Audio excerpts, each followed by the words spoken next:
Hey everyone. Thanks for taking a minute to listen to me. I have a few thoughts about everything that's gone down this week in Texas. Bear with me while I try and get it all out. I have notes, so I'm not entirely winging it. But basically, what we're looking at, March 2nd, Governor Abbott declared the state of Texas would be opening to 100% starting this upcoming Wednesday, March 10th. In the same press conference, with pride and a nod to big businesses and big business owners that made up his audience, he rescinded the statewide mask mandate, stating, in short, that it was time to return to normalcy.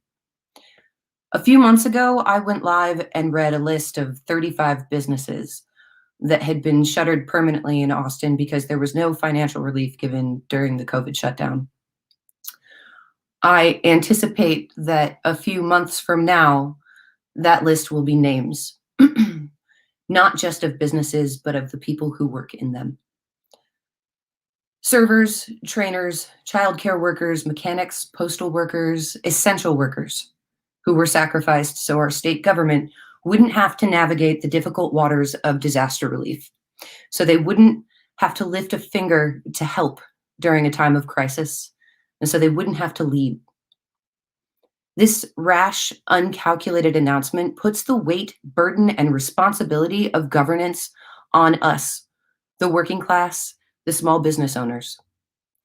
The same part of the population that's also the most at risk for not only contracting COVID-19, but spreading it to customers, family, community, and coworkers. We're the least likely to have health insurance, the least likely to have the ability to respond to the negative impacts of COVID. Most of us, especially in the service industry sector, would not know if we had underlying health conditions that would make us more susceptible to the virus or at risk for death.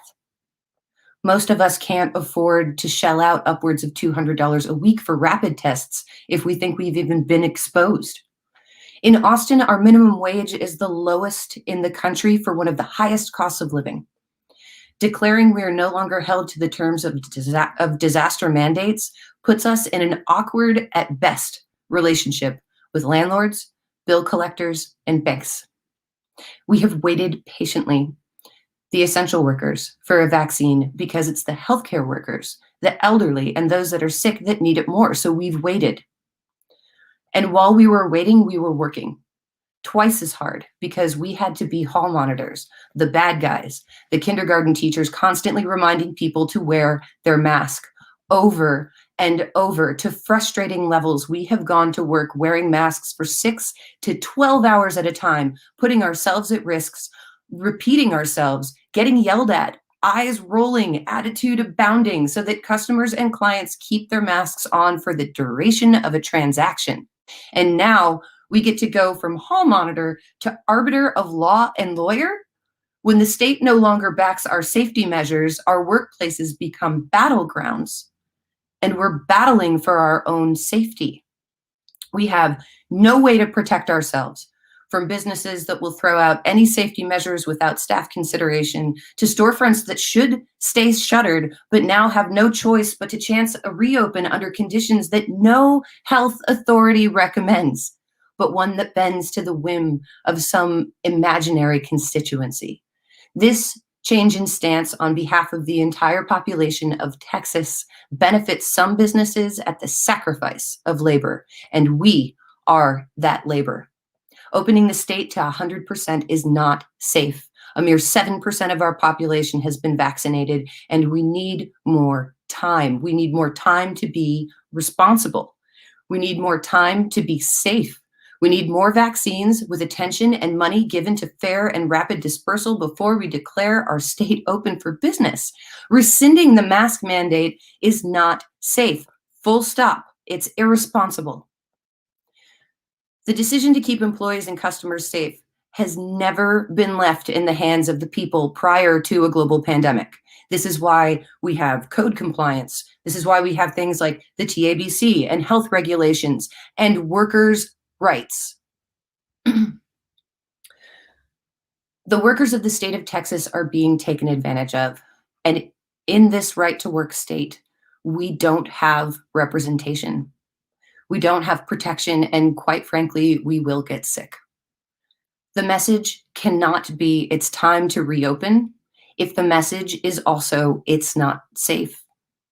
To my fellow workers, to event staff, to production workers, venue bar staff, musicians, and engineers, you are not alone in the frustration, confusion, and anxiety that this declaration has evoked. To go back to work, that is something our community desperately wants.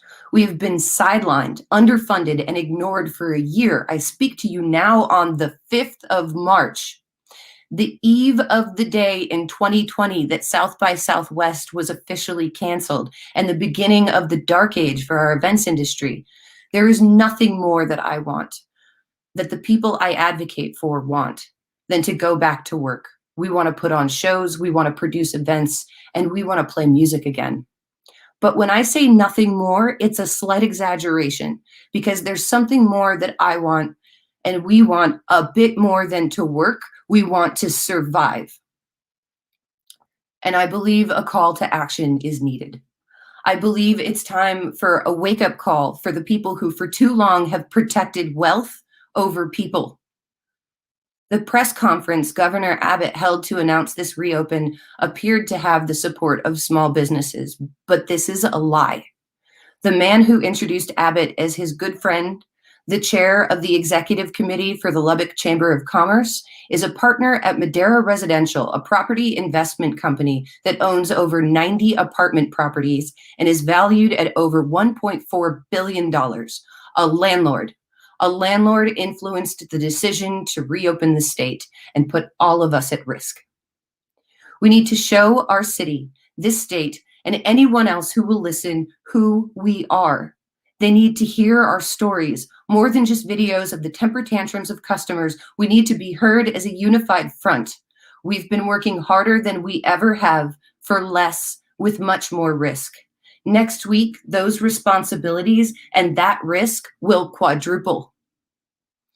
Join me this Monday at 1 p.m. at the Capitol, and let's show our government what the masked faces of sacrificial employees look like. This is not a political issue, though we have been politicized. This is a class issue, and we have just been given the ultimate backhand by our state government. Join me, my event community, my bartending coworkers and friends, servers, fast food workers, hairdressers, delivery drivers, postal workers, grocery store employees, gym and fitness workers, childcare providers, educators, every other essential worker who makes this city and this state run.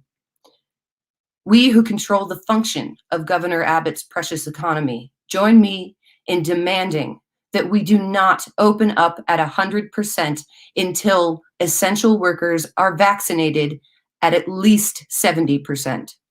Join me for this demonstration of the power in our working class. Join me in the request that someone as scared as we are and as unvaccinated as we are make the decisions about our safety. If you can't join me in person, masked and socially distanced, I urge all of you to tell your stories online. Make a video, go live, TikTok, just write so they understand what we've been going through and why we can't take any more of it. I want every camera and phone turned on the people this decision hurts, the people who will now act as Governor Abbott's servants and security, laying down our health and our safety and our lives so he can gain favor with an irrelevant and increasingly obsolete political affiliation that never, not once, had our safety in mind. It's time for us to look to each other for the support that we have never gotten from our governor.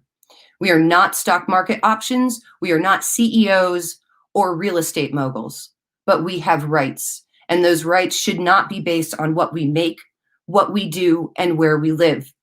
We have survived the last year because of community, and together we will weather this winter storm as well, but we have to show them who we are. We have to show them that we have and demand value, and we have to, as always, control the volume.